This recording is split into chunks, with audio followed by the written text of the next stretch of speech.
Welcome back. We are doing some ray tracing. As you can see, I've been struggling with some compiler errors, but I went back to the beginning of Chapter 7. I think I know what to do now. So Chapter 7 is largely just refactoring. We're taking a lot of this stuff that we did as setup at the beginning of main, moving it into its own class, or this is REST, its own struct, called camera. And scrolling ahead a little bit, here's some of the fields that we're going to have on camera. Aspect ratio, image width, image height, things like that.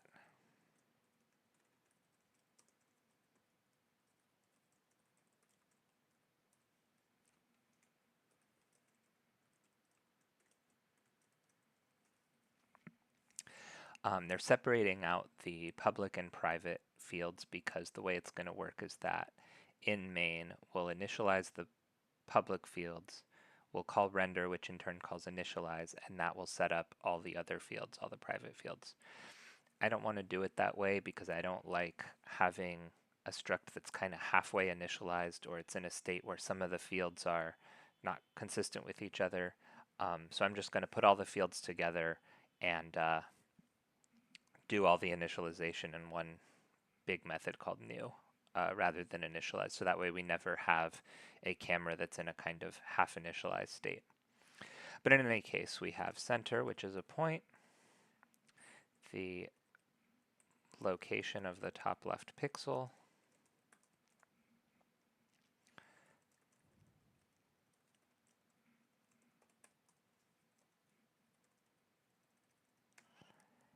and pixel delta U, pixel delta V.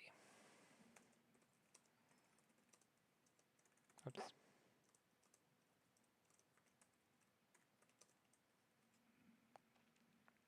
So basically we're just going to take all of this and move it into this new method. With the exception of creating the world, that's going to happen still in main. All right, we got our aspect ratio, focal length, etc., etc.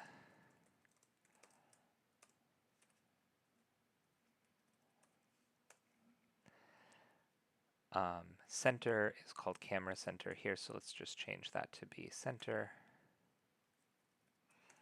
And everything else is just matching the local variable with the same name, so that's great.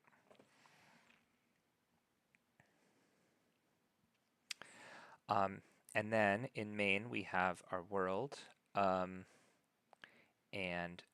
we're going to take all this where we're iterating through the pixels and move that into the camera render method. So then all we're going to have in main is camera equals camera new, and then camera dot render.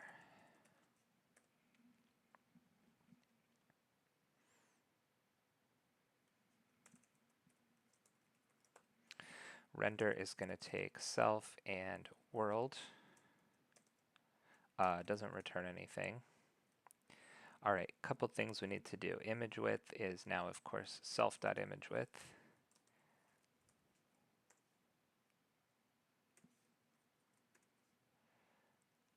Same thing here. Self.pixel00, etc. And this will be self.center. Okay. In the book, they actually do have ray color as a method on the camera, I believe. Yeah, here, color, ray color. But it doesn't actually take self, so I'm just going to leave it as its own function.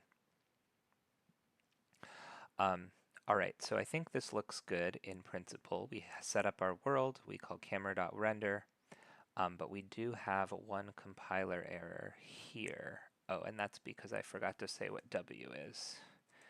Well, W is our world. It's anything that's hittable. But now we have more compiler errors. So I think I want to change up the way I did the hittable trait a couple sections ago. We have it right now that hittable consumes the self, which means that in a lot of cases you're going to implement it on a ref rather than on a type itself. And I think it's going to work a little better if we make it take a ref self like I did originally. And the reason for that is this implementation. So instead of passing something that can be turned into an iterator of hitables, what I'm going to do, first let me put these in a where. So hi where. But what I'm going to do instead is say our type I that we're implementing hitable on is not going to be turned into an iterator itself. It's going to be something where we take a reference to it and then create an iterator from that. And it's helpful, I think, to read through this section in the standard library documentation, specifically right here. So a collection type C, think of vac or slice. It provides iter, not into iter, but iter, which just creates a iterator based on a reference to the collection. It's also going to implement into iterator on ref C. So that's exactly what I'm going to do here. I'm going to say ref I implements into iterator. And when you do that, the values that you get from the iterator are not h's. In this case, think not spheres, but references to spheres. So I'm going to write ref h here. Now, for reasons I, to be honest, don't totally understand, the compiler wants us to include a lifetime here. So we just say, okay, for some lifetime A, we're taking a reference that has that lifetime A, and we can give this the same reference as well, or the same lifetime as well. And now, our camera render method, what should it take? It should just take a hitable and so for example, this array is our hitable, and then our ray color method will also take the same hitable, I think. Oh, I'm being kind of inconsistent here with the naming, but let's see. No, this doesn't work because ray color takes ownership of the world. So what I want to do instead is say W is some sort of hitable, but I'm going to take a reference to W here and here and here. And then we can do this. No, this is not right. Oh, I'm sorry. Yes, so world is already a reference, so I don't have to do another ampersand to get another reference. Okay, so in this case, camera.render is taking a reference to an array of spheres, and what it wants is a reference to some type W. So what that means is that an array of spheres has to implement hitable, and it does because you can take a reference to an array, just like you could take a reference to a slice, and so on. And what that will give you is something that can be turned into an iterator over references, in this case references to spheres. And that works because sphere implements hitable, and it does that by using a ref self, meaning a ref sphere, in its hit method. So a little confusing, but I believe this actually works now. And there we go. Fun thing about refactoring is you finish it and then the program works exactly the same as it did before. So perhaps, perhaps not the most exciting thing, but that is chapter 7. Actually, it's a little different. They talk about doing these shared pointers and things, but I'll leave that for now.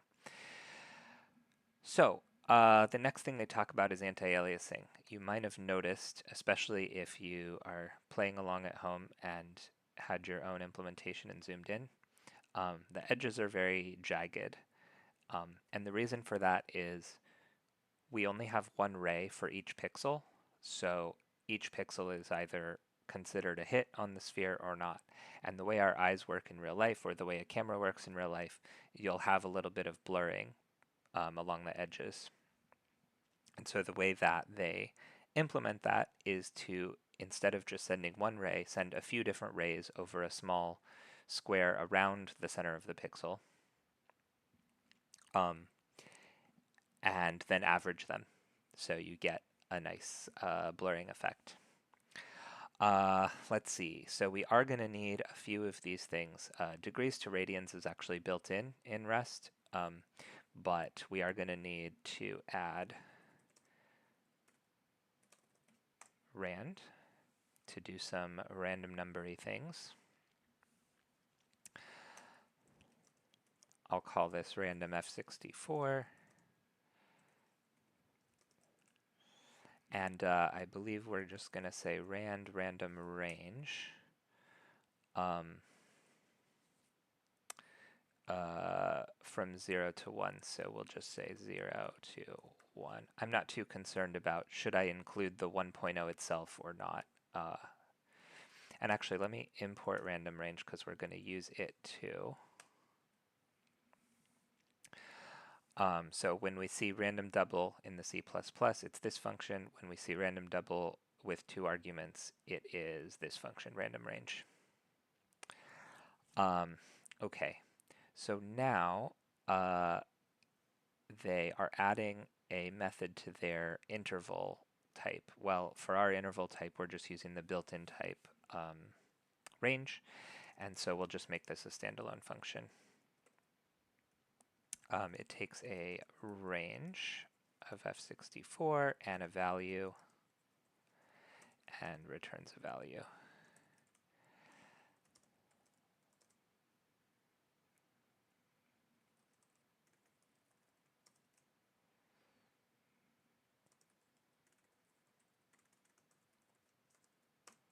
So if x is below our range, we just go to the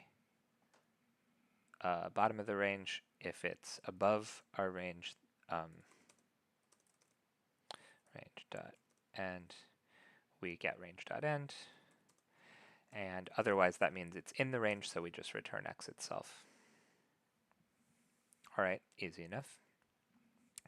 And we can use that to just rewrite the way we're doing the colors here just a little bit. So before,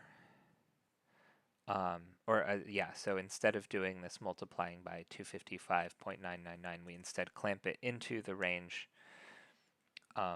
between 0 and 0.999.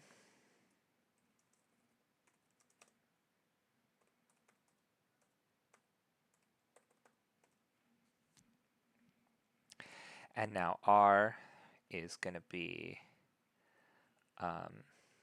just 256 times clamp intensity R, and likewise for G and B.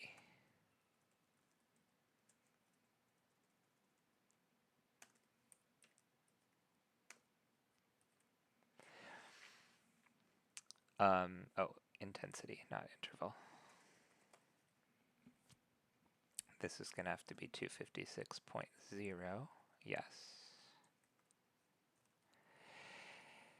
And let's just make clamp take a reference to the range. That'll be a little easier, I think.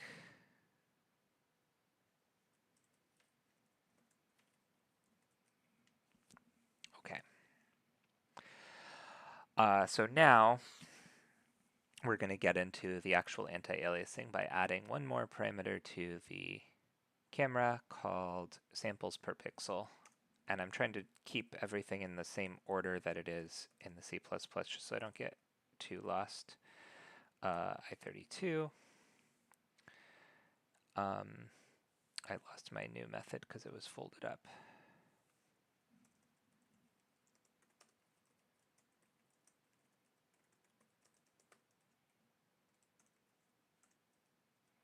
Okay.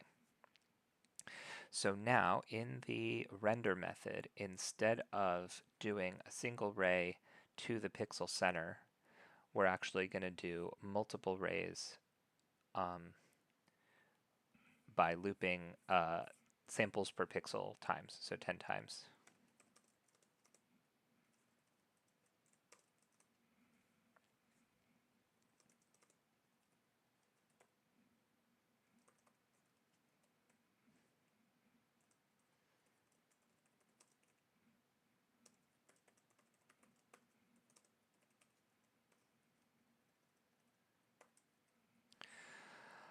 Okay, so pixel color is not defined. So we're starting pixel color as all zeros, and it's going to be mutable because we're adding to it each time through this loop. All zeros would be white, or sorry, it's not color white, it's just white. Yeah.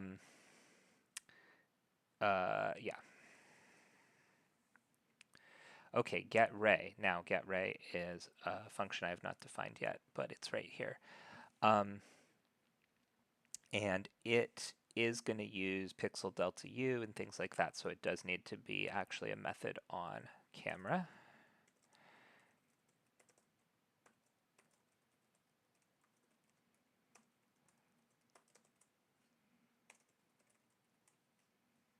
Okay, so first we're going to construct a sample square.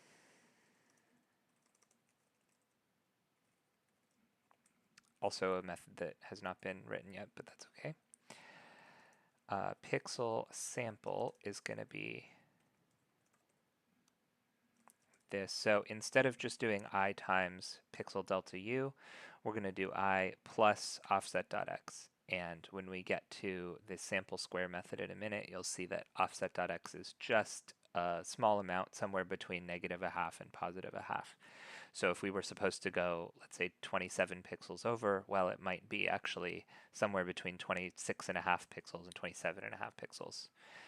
And likewise in the vertical direction. So we're in a random spot slightly off from the dead center of the pixel.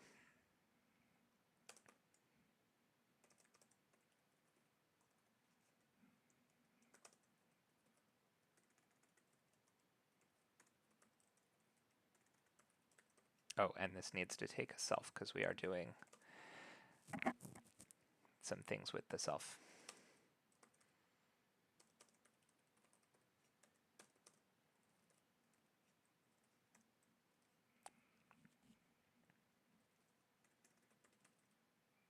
Okay.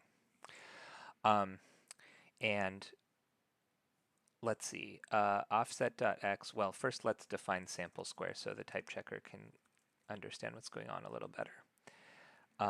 This does not need to take a self. It really doesn't have to be on the camera at all, but I'll leave it there just for keeping things fairly close to the C++.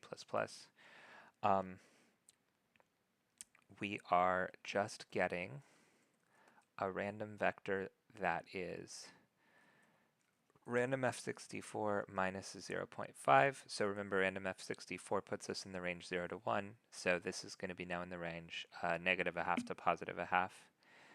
Same for y, and 0 for z.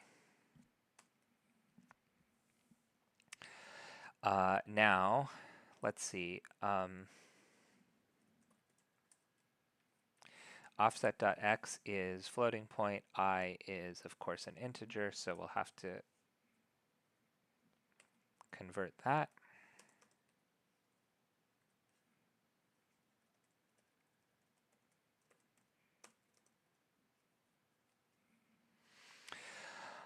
All right, and let's keep going. So now we're ready to basically construct our ray. The origin is just the center of the camera, and the direction is the pixel sample minus that center.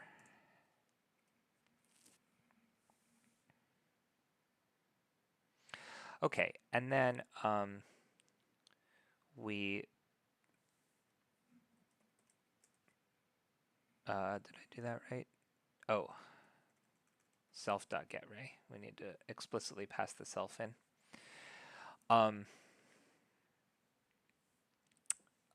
Okay, so now instead of our one ray and then writing the color, we're now getting a bunch of rays and a bunch of colors, adding them up, and then we got to divide by 10, or divide by whatever samples per pixel is, which is another property on the camera here, pixel samples scale. So let's fill that in. They have it right after image height. And its value is just 1 over samples per pixel.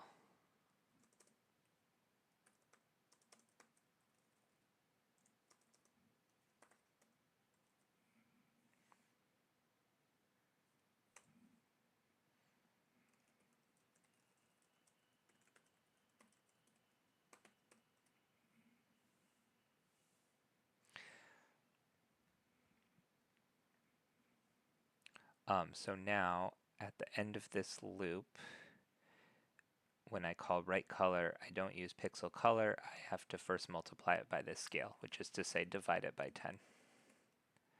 Yeah, pixel samples scale times pixel color. Whoops. So if you don't zoom in too much, it kind of looks about the same, but if you zoom in a bit now, you should see the edges have this nice anti-alias kind of blurring to them.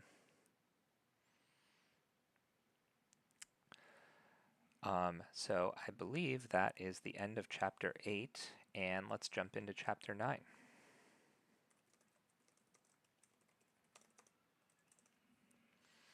So now we're going to look at the different types of materials, or at least one type of material.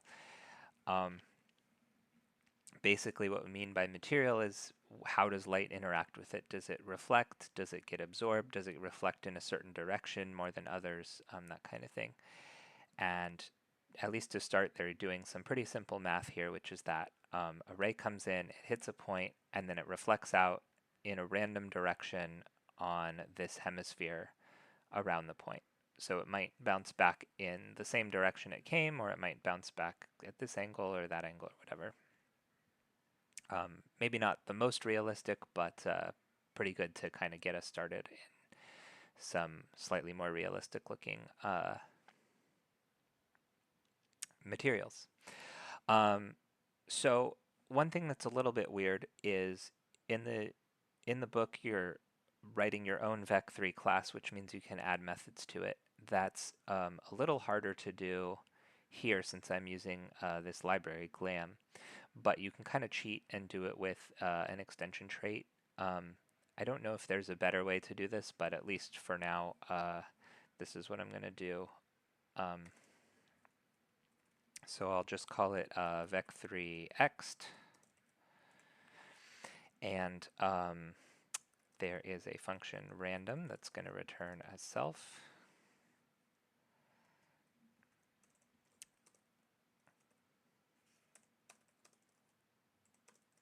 So this is our kind of sneaky way of, I don't want to say monkey patching the Vec3 class, but that's kind of the effect. It's just a little more organized, I think, than the way you might do monkey patching in like JavaScript or something like that. But anyway, so we're just going to get a new random vector where each of the components is using this random double method or random f64, which just returns a value between 0 and 1. Okay, and same thing here. They use the same name. I don't think Rest lets you do that. Actually, let me try just to see.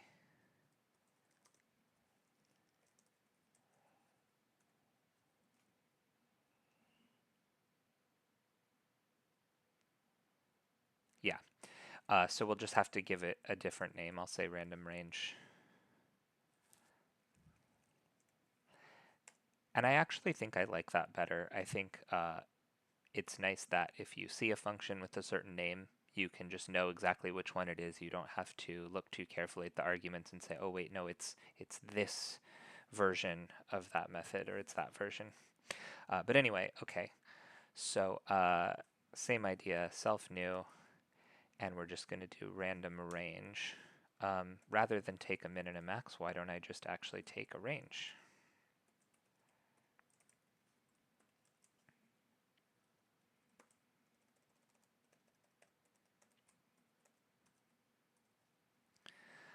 Let's see, does that work? Well, first I got to change it here, of course.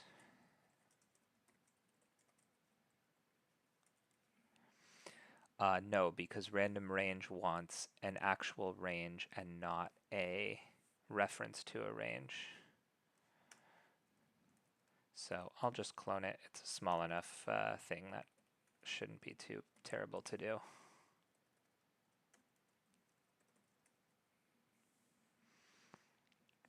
Okay.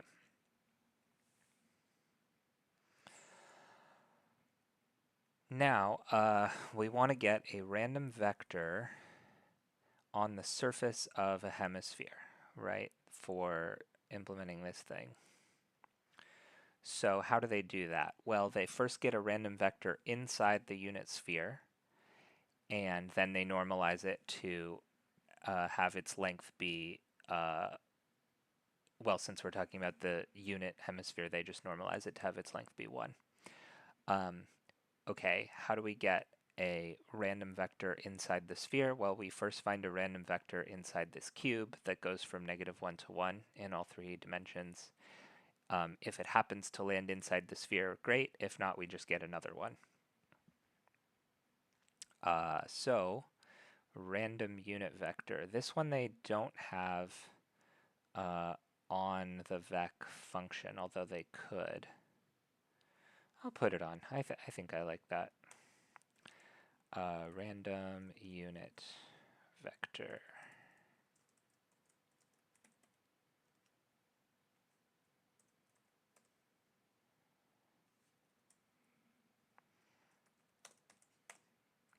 So we get a point by picking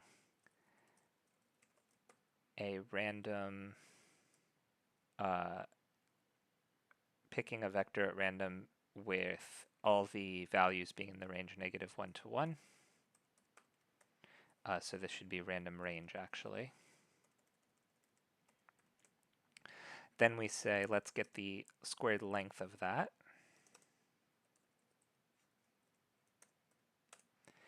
If that length is less than 1, then we're done.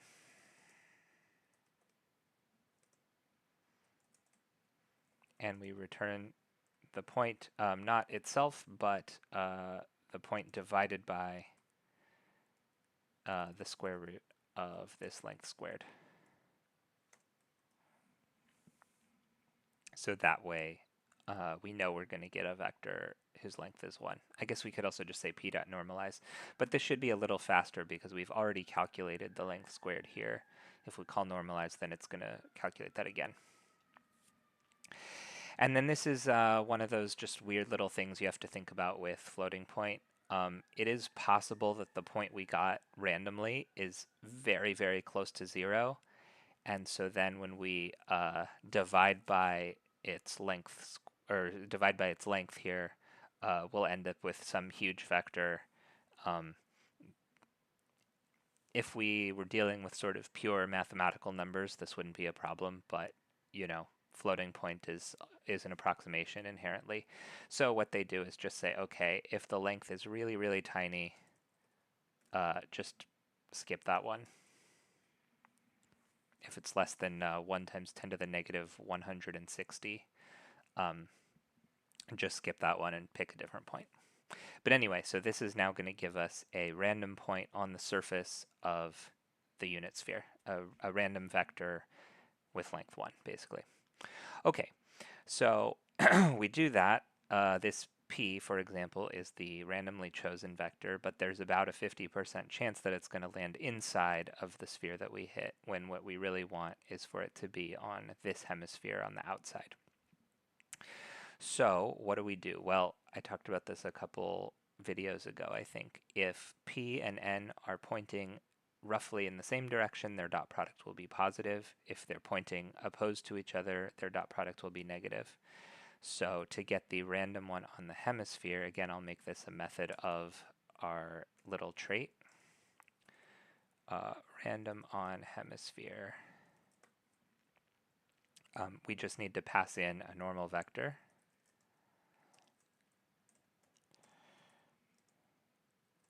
I guess I can make this self.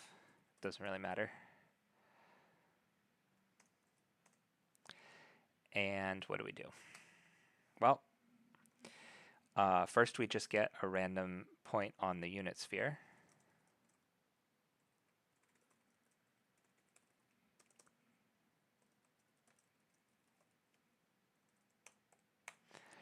Then we just take the dot product with that.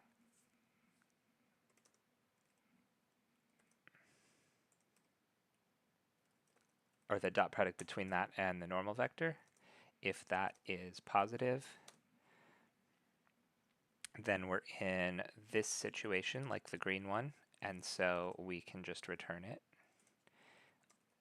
Otherwise, we just want the exact negative. I think this picture is slightly wrong. The negative would be up here, right? But the point is that we're going to end up with a vector that points outward from the sphere, maybe not straight outward, but somewhere in that hemisphere of outwardness. Okay, so then let's go into our array color function. And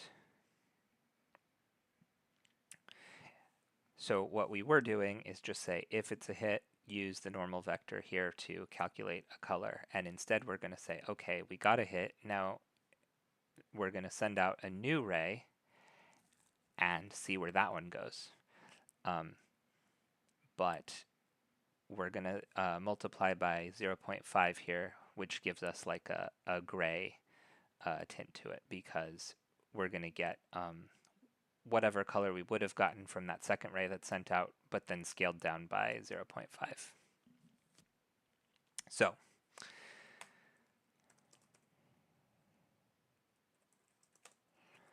vec3 random on hemisphere, and this is a rec.normal. And then we return 0.5 times ray color, so we're calling ray color is calling itself recursively. We need a new ray.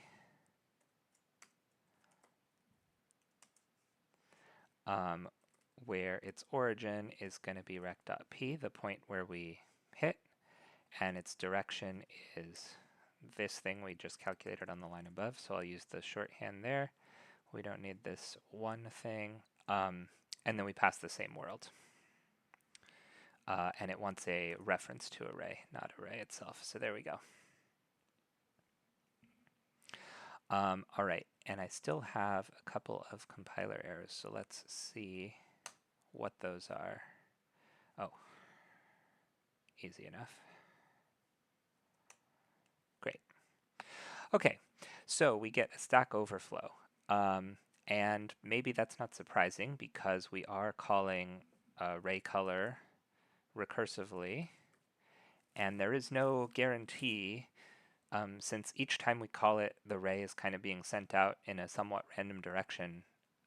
It's certainly possible. I don't think it should ever bounce infinitely, but it's certainly possible it could bounce a number of times. And for whatever reason, at least according to the book, it should work. It should render something. But they do address this possibility of a stack overflow a little bit further down, so we'll get into that. In fact, it's right here, limiting the number of child rays. Long enough to blow the stack, indeed. I don't know what the default stack size is in Rust. I'm sure it's configurable, but we're not trying to bounce the rays for a long time and get a really, really high quality image. So we can just set a max depth of, they set 10 here. I think that's probably fine. So max depth 10, or sorry, 32.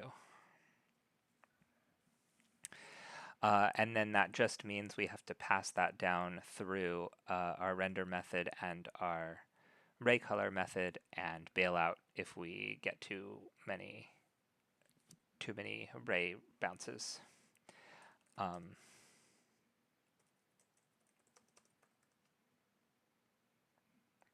Again, I'm trying to keep everything in the same order, just makes things feel a little more organized. So ray color, we're going to pass self.max depth here, which means ray color is going to take a depth argument. And when we call it, we're going to just pass depth -1 when we call it recursively there. And then if we get to the number of bounces that we said, or if we get to 0, means we did that number of bounces. Oops, this is an integer.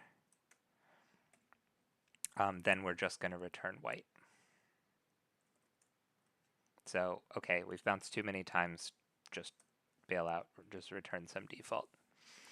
I guess what you could do actually instead of white is return this sky blue color. I don't know if that would look a little weird.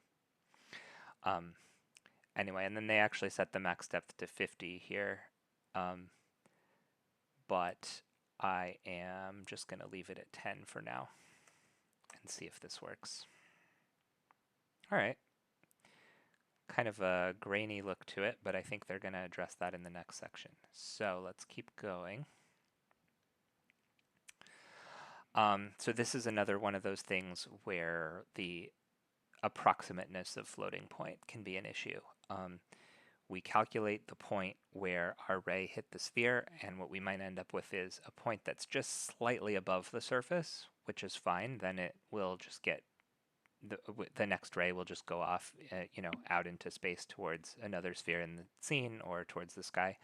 But it's also possible that we'll get a point that's slightly under the surface, slightly inside the sphere. And in that case, it'll probably just keep bouncing around inside the sphere.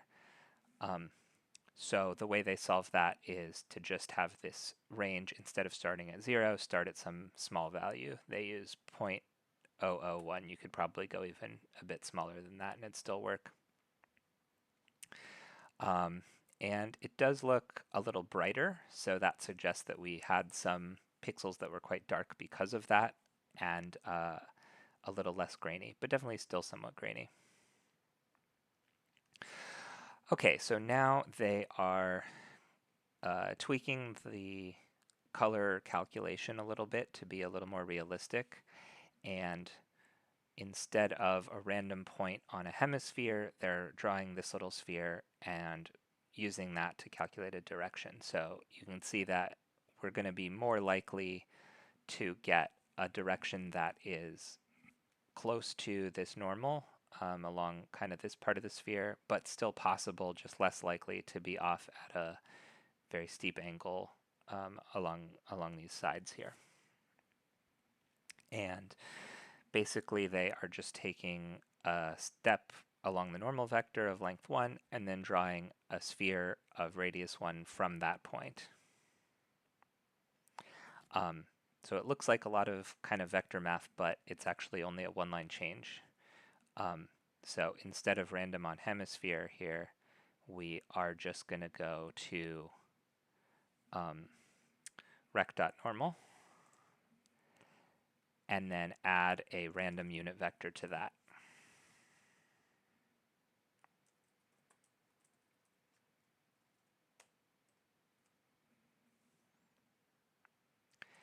And again, we end up with an image that looks pretty similar.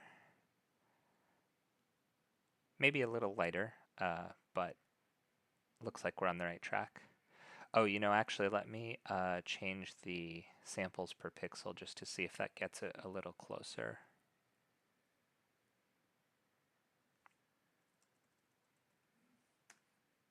If I remember correctly, they had set that to 50. Or maybe it was the max depth that they set to 50. Let me see. just to try and get it to match. Yeah, they set the max depth to 50 and samples per pixel to 100 actually. Okay. So this will probably render a bit slower. Oh, not too bad. Okay. And we were here. All right. Maybe not exactly identical, but pretty close. Next, they go into this thing called gamma correction. This is a little bit weird that basically what they're saying is that the way that you output your colors is a little different than how the computer will actually interpret them and display them. And so there's just this little correction. You can kind of see that. I'm going to skip over some of this, but they changed the 0.5 here to 0.1, and you can change it to different values and kind of see what it looks like. And basically you just apply this little correction and you should get a more consistent and a little bit lighter image. So I'll do that real quick. And then I think that will be it for this section.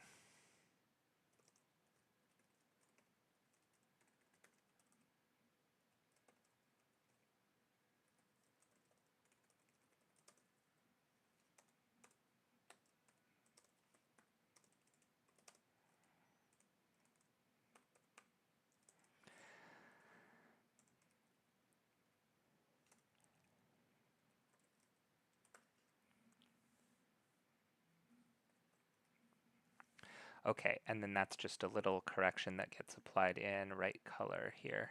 So before we do this clamping, we have this one other step.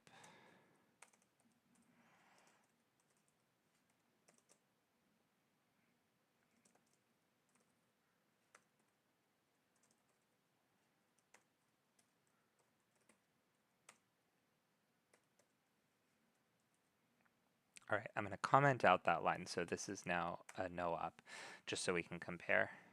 So this is what it looks like before the gamma correction. And this is after. So we get a lighter image.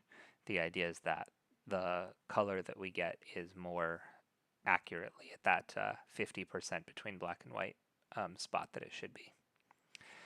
Next section, they're going into a different type of material and how to do the math to make something look shiny like metal.